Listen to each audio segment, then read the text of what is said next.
What's up YouTube? My name's Michael and this is my channel based on air-cooled Porsches. You know, I've got a few of them.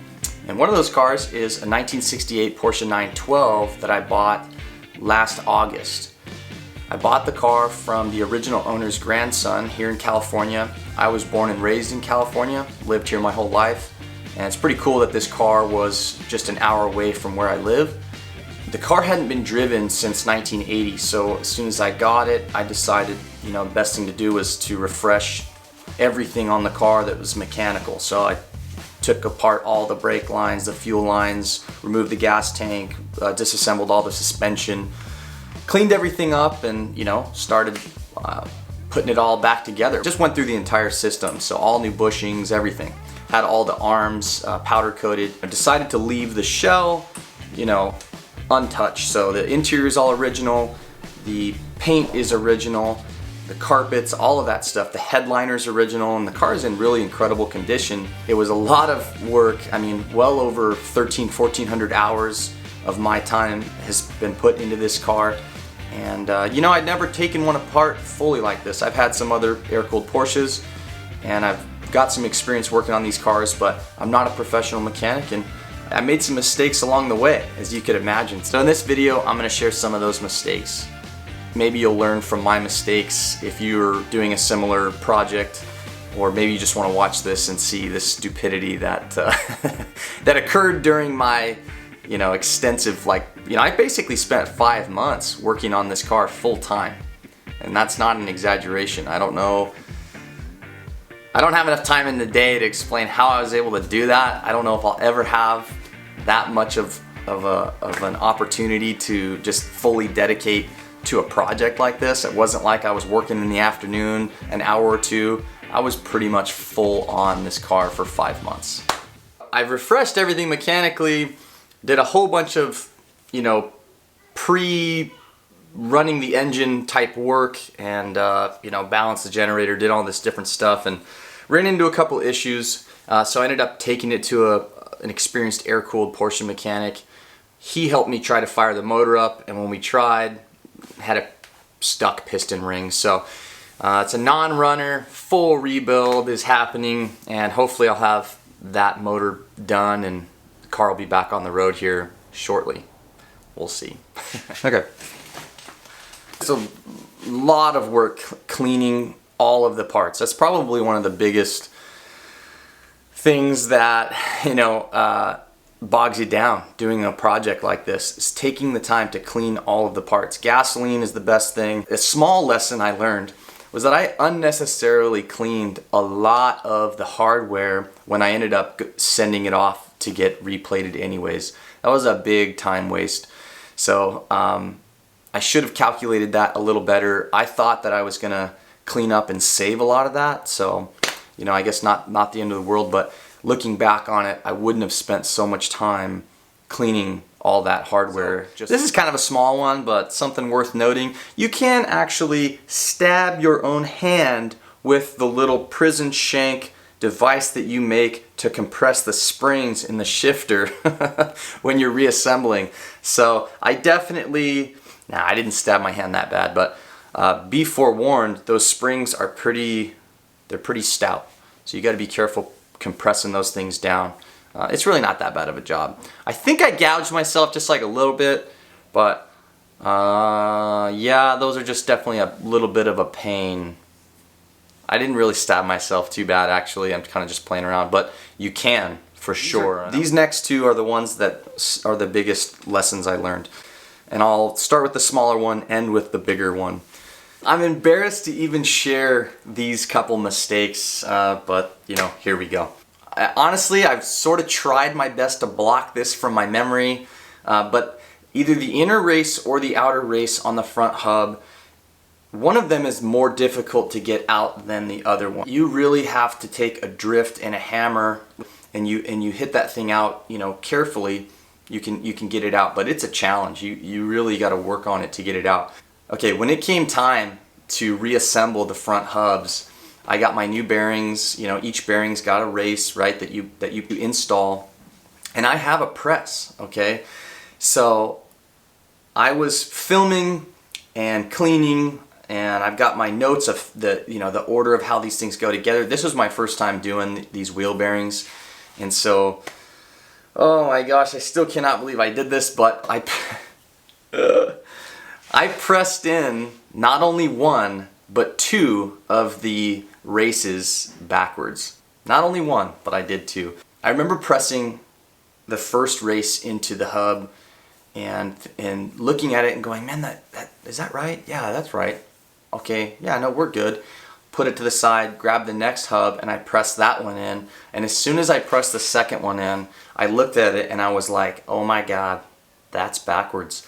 And I looked to the other side where I would have taken that drift and a hammer and punched it out, and I could see no lip to where I would have been able to actually rest the drift on, and it's a very small lip. I can't remember offhand if it was the inner or outer race that I did backwards, but I think you get the picture, and either way, it was just a nightmare. So I'm looking at it, I'm like, it was one of those moments where like my stomach hurt. I'm like, I cannot believe it, because they're in there so tight that I knew, this was a huge mistake, because the hubs are aluminum, and I think they go for $500 to $600 a piece. And then you gotta wait for the parts, and I just couldn't believe I did that. I just was so surprised, and just, oh man, it was like my whole body got hot. I'm like, oh my God, this is so stupid. How could you be so stupid?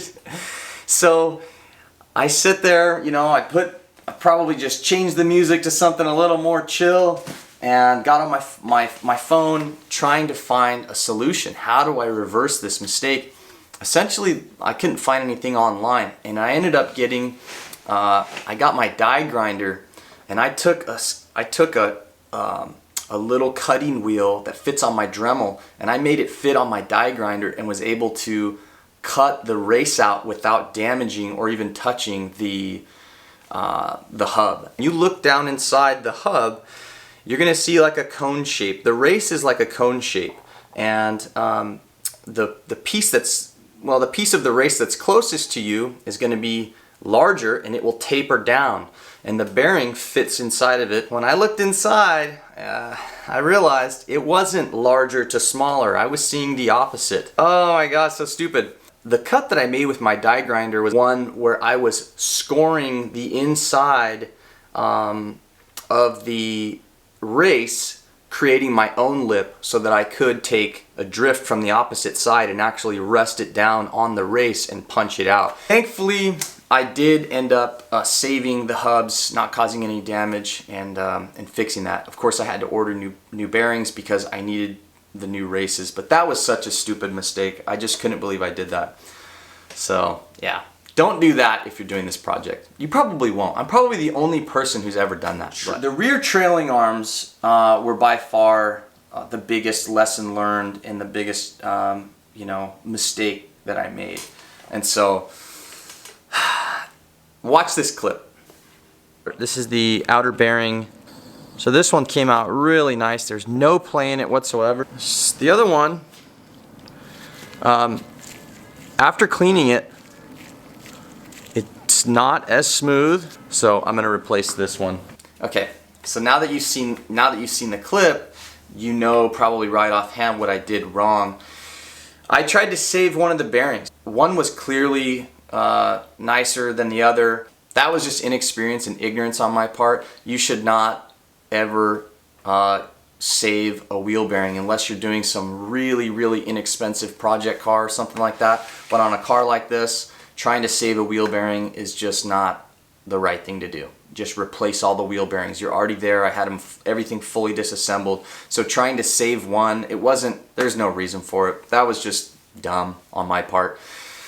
Now when I went to assemble the trailing arms, I fully assembled both of them, and if you've ever done this, you know it's a pretty big job. On these early cars, they've got an inner and outer bearing. I think they changed it, I don't know, somewhere in the 70s to where the bearings are a lot more simple, but the early cars are more complicated. And so the assembly process, you just have to take a lot of care. And it's a multi-step process of cleaning and packing the bearings, and there's all these different parts to it, and I'm not going to get into every part of it, but when I finished assembling both of them, one side was clearly spinning very nicely, and it felt really good to me. The other side, the other trailing arm, happened to be the one that I saved the bearing on, didn't spin as nicely. And so as soon as I was done and I moved both of them, I could tell the difference. I was worried. I was like, this isn't right, you know, and I know that, well, I knew that it's a huge job. If this is wrong and I get going down the road and I've got a wheel bearing issue, this is going to be a real big problem. And so I just started sweating it like crazy about whether or not I should pull it all apart, because it wasn't like binding up at any point. It was spinning free. It just wasn't as smooth as the other side where I had replaced the bearing. So I actually had my dad spin it, you know, and he's been working on cars a long time. He thought it was fine. My buddy Andrew, who's been a mechanic his entire life, he spun it. He said I would just leave it, but I couldn't leave it. I just couldn't get over it. And I think my OCD just took over. So after thinking about it for several days and doing a bunch of reading and, you know, losing sleep, I ended up pulling it all apart, ordering the bearing for that side and redoing it. And then, you know, and it's a big job. So essentially, when I went to redo the entire process, I missed a step and I had to pull it all apart again. You know, and you're freezing. You have to freeze the rear hub to press it in. You're freezing the rear outer bearing to press that in. Well, you just kind of push it in once it shrinks down. But it's a lot of work. It's a lot of cleaning. Again, you're packing the bearings. You're doing it all in this certain order. And being that I hadn't done it before on this car, you know, I was taking a lot of time. I assembled that rear one 3 times on that one side because I just made the stupid mistake of trying to save the one, and then when I redid it, I tried to skip a step. And I don't want to make this a 45-minute video, so I'm not going to go down that, but I had to take it all apart again and redo it. But now the car has got all new bearings. Yeah, I didn't reuse any bearings. Don't ever reuse wheel bearings. If you take them apart, you gotta. And you know, it's funny though. You'll look online and you'll read. Some guys say, look, if the bearing looks like it's okay and it feels okay, you can reuse it. But I wouldn't. Now that I know what I know, I'll never do that again. The trailing arms, they still haunt me. But I'm done. And I'm so happy to be done with that. Alright, so now that you've heard some of my dumb mistakes on this 68912 project, I want to hear about yours. So leave me a comment down in the comment section below about the most memorable mistake that you've made in the garage. Thanks for watching this video. Hope you enjoyed. You can watch the full 912 series. Well, it's almost full. If you just go to my channel, start with the video that's titled, you know, I purchased a Survivor 912, and then you'll see the different parts to that series throughout my page. I post a video every Thursday, so hope to see you next week. Be sure to subscribe to this channel if you want to see more content like it.